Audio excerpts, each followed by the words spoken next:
Apa no?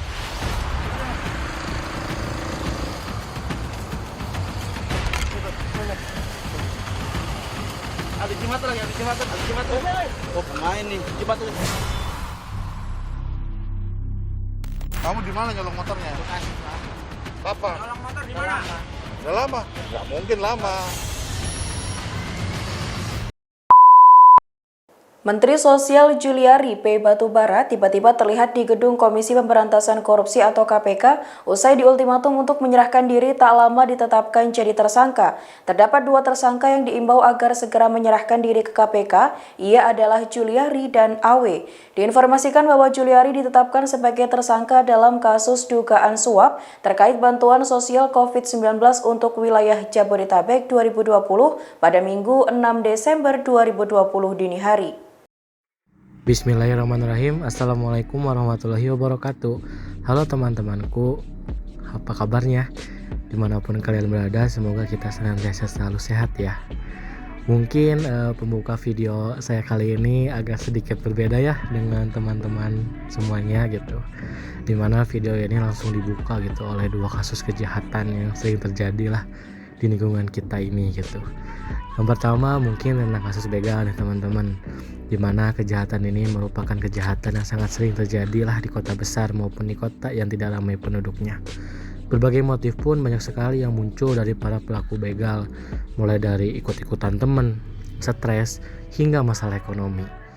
Dan kemudian beranjak nih ke kasus kejahatan kedua, di mana kasus ini masih sangat hangat diperbincangkan di publik, yaitu tentang kasus korupsi bansos yang dilakukan oleh mensosnya sendiri. Tragis sih, sekaligus ironis ya teman-teman. Ini sejalan sih teman-teman dengan apa yang diungkapkan oleh Becaria, di mana Becaria sendiri pernah berbicara bahwa setiap orang yang melanggar hukum pasti telah memperhitungkan rasa sakit yang diperoleh dari perbuatan tersebut. Selanjutnya, dalam salah satu aliran kriminologi yaitu aliran klasik dengan doktrin of free will-nya, mendasarkan kejahatan manusia itu pada filsafat hedonistis yang memandang bahwa manusia mempunyai kebebasan memilih perbuatan yang dapat memberikan kebahagiaan dan menghindari perbuatan-perbuatan yang akan memberikan penderitaan. Jadi bisa disimpulkan ya teman-teman, bahwa setiap kejahatan itu tidak melulu dilakukan oleh orang yang memiliki ekonomi rendah, tapi orang kaya pun bisa saja melakukan kejahatan. Oke, lanjut ya. Sebenarnya dalam video kali ini saya mungkin tidak akan terlalu menganalisis lah gitu 2 kasus kejahatan itu. Tapi di sini saya akan lebih menjelaskan tentang bagaimana sih aspek kriminologis dalam penanggulangan kejahatan, yang nantinya mungkin kita akan sedikit membahas tentang kebajikan dalam kriminologi, tentang kenapa sih orang baik bisa menjadi jahat, dan tentunya bagaimana kriminologi menjawab pertanyaan dalam menanggulangi kejahatan. Kriminologi sendiri merupakan ilmu pengetahuan yang mempelajari tentang kejahatan. Secara etimologis, kriminologi berasal dari kata crime yang berarti kejahatan dan logos yang berarti pengetahuan atau ilmu pengetahuan. Maka di sini kita bisa menarik garis merahnya bahwa kriminologi itu adalah ilmu tentang kejahatan atau penjahat.